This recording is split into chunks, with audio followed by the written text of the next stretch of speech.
Khalid. Yeah. Horta salaamu calaykum waraxmatullaahi wabarakaatu ku dhay dadka salaam asxaabta waraxmatullaahi wabarakaatu.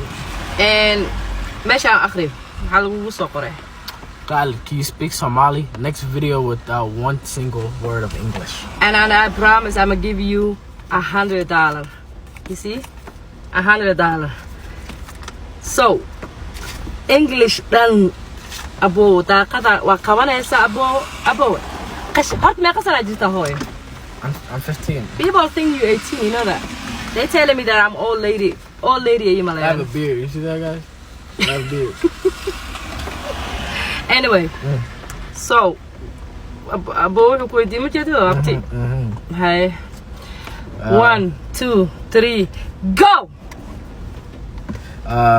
magacaygi waa Khalid no kow labo naagtaana waa Faadimo. Am I knocked you? No, you're a female. Aniyay. You're a female. So you say naktan or you say hoyo? Oh my god. Oh. What are you? No, you say hoyaday macaan. What are you? When you talking to hoyada, you say hoyaday macaan. You know what? This $100 was gone. Hey, kuso. I quit. I quit. No, I'm kusina. Keep going. Mahatri naktan. Am I knocked you? No. Don't you ever call knock to nobody. I'm so sorry. Why? Hey, kuso. I'm video mal arkay wajigaaga.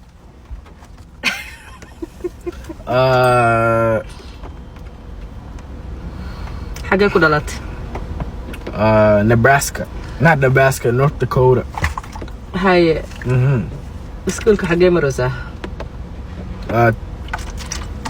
Somali. English.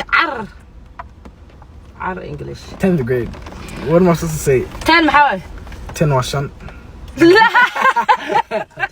Laura تعبانة طيب. You are Baba.